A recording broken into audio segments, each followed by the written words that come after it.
in the Bencoolen.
abahle basezulwini ngimnikezwe imizuzu emihlanu kwathiwa mangibeke ngokuyala abantwana abahle basezulwini.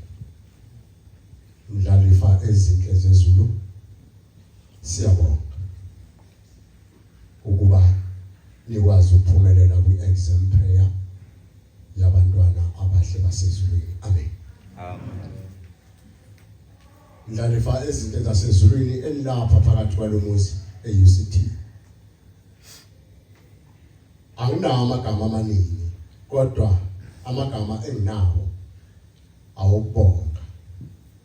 Ngiyabonga kakhulu kuyinkosi enkulu yasePhakameni, umqali wendlela, nakwinkosi ilanga lamalanga, nakwinkosi inyanga yezulu, nakwinkosi uThixo, nakubaba ohlezi esihlalweni sobukhosi uNyazi lwezulu. Amen. Amen. Engibonga kakhulu-ke ukuthi niyena phuma emzini yobaba omkhulu noma emakhaya nayishiya imizi yethu noma yobaba omkhulu emakhaya leza nazofunda nizothatha isikhali sempilo nilapha ke phakathi kwalomuzi. Kodwa okungijabulisayo ukuthi anizange nikushiye esinifundise khona emakhaya. Inkolo nize nayo, inkolo esinifundise yona niphethe. UNazaretha elikufundiswe ngobaba abangaphambili kwenkosi enkulu uNyazi lwezulu anikakasuki kubo. Engizocela ke mina kodwa noma kubili ukuthi sizamile sahamba umgamo yokuyakha imizi yobaba omkhulu saphela lapho siphela khona. Kodwa okuhle ukuthi nina njengoba nilapha nilithemba lethu, njengoba nilapha sithembele kini ukuba esingakwenzanga thina nikhona nina nizokwenza. Amen.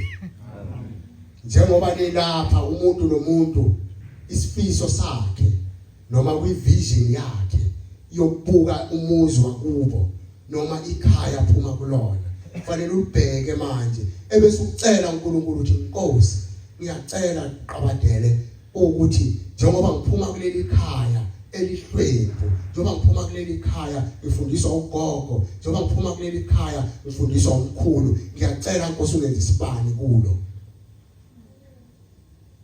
Ilokho engicelayo kimi, imizi esizamile sayakha yaphela lapho ephela khona ngamandla ethu, kodwa isibani esikhulu esizovutha kakhulu kugqame nomakhelwane babone nezwe libabo libone sobe sivela kini. Amen. Amen. Ithemba lethu ke bantwana bethu likini, alikho kwezinye indawo. Ithemba lethu thina abazali likini, njengoba silethe lapha silethe ngemali yokugcina, njengoba silethe lapha silethe ngamandla okugcina. Abanye abazali balala bengadlile ngoba belwela ukuthi mntanami funda uye phambili ukuze ukwazi ukuletha ukukhanya phakathi kwekhaya. Amen. Amen. Ilawo mazwi engiza nawo. Iphinde ngidlulise awesibili ukubonga ukuthi njengoba nilapha ngibonga ukuziphatha kwenu. Sihambile ke njengoba silapha sikulenda laseCape Town, kodwa ngikhumbule ngelinye ilanga sekufika uthisha wenu njengoba nilapha ezokhalaza mhlawumbe ethempelini athi babuye ikhali lezi ingane ayisenzi kahle, ingane ethile ayikwenzi lokhu nalokhu nalokhu nalokhu. Senze nifika kwisikhathi ngoku sokuba ngoku nikwazi ukubhala niqhubeke nezifundo zenu. Asikababikho isikhalazo singenile kithi singabazali sihleli nalo ethempelini. Inkosi ibusise. Kuhle lokho. Ngiyacela ke bantwana bami ukuthi ukuhamba kwenu kube ukuzithoba. Into enkulu kumuntu ilengathengwa. Ongekwazi ukuyithenga, ongenalo igolide layo, ongeke ukwazi ukuyithenga ngesiliva, inhlonipho. Amen. Into yokuqala neyokugcina. Ukwazi ukubona umuntu omdala, ukwazi ukubona umuntu omncane, ukwazi ukubona umuntu olingana nawe, uthi noma ekugcoba uthi uxolisa wena ogcotshiwe, uthi awungiyaxolisa mfowethu angibonanga. Ngoba kuleli bandla nina nikhuliswe ngani? Ngenhlonipho. Nikhuliswe ngokuziphatha. Kuyangijabulisa ke namhlanje uma ngibona inhlaliso uthi ingaka phakathi kwalomuzi uma ngibona amakhosazana engaka phakathi kwalomuzi uma ngibona abazali abanithumele belapha phakathi kwale kuyangijabulisa lokho kakhulu. Inkosi inibusise. Ngiyacela ke bantwana bami ukuthi uNkulunkulu enikufundiswe ngothisha anenze nikukhumbule, enikufundiswe ngabangaphambili oso science benu nikwazi ukuthi nikukhumbule, nibhale noNkulunkulu omhle unyazi lwezulu lunilethele izibusiso bese niyaphuma nilokukhanya kwezwe. And kuyangijabulisa ukuthi anifikanga la kule ndawo nafike lahlala. Abantu abaningi bathi mabefika endaweni athi umuntu sekuphumile ekhaya.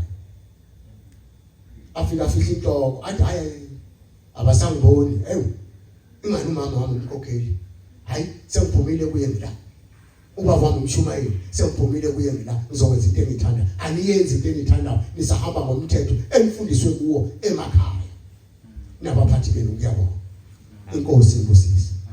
Baba In the Bengkulu.